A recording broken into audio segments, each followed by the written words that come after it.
வணக்கம் மக்களே, சற்றுமுன் கிடைத்த தகவல் ஒன்றை பார்க்க போகிறோம். அதிமுக கட்சியில் சசிகலாவிற்கு வந்த புதிய சிக்கல், திடீர் பரபரப்பு. இந்த ஒரு தகவலை பற்றி தான் நாம் பார்க்க போகிறோம். தகவலை பார்ப்பதற்கு முன்னதாக நீங்கள் நம்மளுடைய சேனலுக்கு புதிய பார்வையாளர்களாக இருந்தீர்கள் என்றால் மறக்காமல் நம்மளுடைய சேனலை சப்ஸ்கிரைப் செய்து வைத்துக் கொள்ளுங்கள் மக்களே.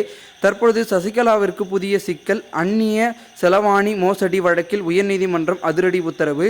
அதாவது சசிகலாவிற்கு எதிரான அந்நிய செலவாணி மோசடி வழக்கின் விசாரணையை விரைந்து முடிக்க வேண்டும் என்று சென்னை எழும்பூர் பொருளாதார குற்றவியல் நீதிமன்றத்திற்கு சென்னை உயர்நீதிமன்றம் உத்தரவிட்டுள்ளது.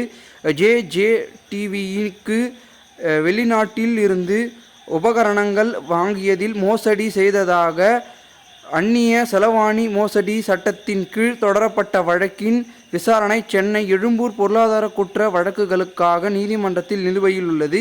இந்த வழக்கில் குற்றம் சாடியவர்களின் பட்டியலில் முதல் எதிராகியாக ஜே தொலைக்காட்சி, இரண்டாவது எதிரியாக தொலைக்காட்சி நிர்வாக இயக்குனர் பாஸ்கர், மூன்றாவது எதிரியாக தொலைக்காட்சி தலைவர் மற்றும் இயக்குனர் சசிகலா என கூறப்பட்டிருந்தது. இந்த நிலையில் எதிரிகள் பட்டியலில் தன்னுடைய பெயரை முதல் எதிரியாக மாற்றியதை எதிர்த்து சசிகலா தாக்கல் செய்த மனுவை விசாரித்த சென்னை உயர்நீதிமன்ற நீதிபதி எம் சுப்பிரமணியம் மற்றும் எம் ஜோதிராமன் அமர்வு வழக்கு பட்டியலில் முதல் எதிரியாக மாற்றியதால் விசாரணையில் எந்த பாதிப்பும் இல்லை என கூறி சசிகலாவின் மனுவை தள்ளுபடி செய்தது. மேலும் எழும்பூர் பொருளாதார குற்ற வழக்குகளுக்கான நீதிபதியில் நிலுவையில் உள்ள வழக்கை விரைந்து விசாரிக்க உத்தரவிட்ட சென்னை உயர்நீதிமன்ற நீதிபதிகள் வழக்கு விசாரணைக்கு முழு ஒத்துழைப்பு வழங்க வேண்டும் என சசிகலா உள்ளிட்டோருக்கு உத்தரவிட்டனர். முன்னதாக சசிகலா சொத்து குவிப்பு வழக்கில் 4 ஆண்டு சிறைகள் தண்டனை விதிக்கப்பட்டதால் பெங்களூரு சிறையில் அடைக்கப்பட்டார். பெங்களூரு சிறையில் 4 ஆண்டுகள் சிறை தண்டனை அனுபவித்த சசிகலா சில ஆண்டுகளுக்கு முன்பு விடுதலையானார். அதன் பின்னர் போயஸ் கார்டனில் தனி வீடு கட்டி வாழ்ந்து வருகிறார்.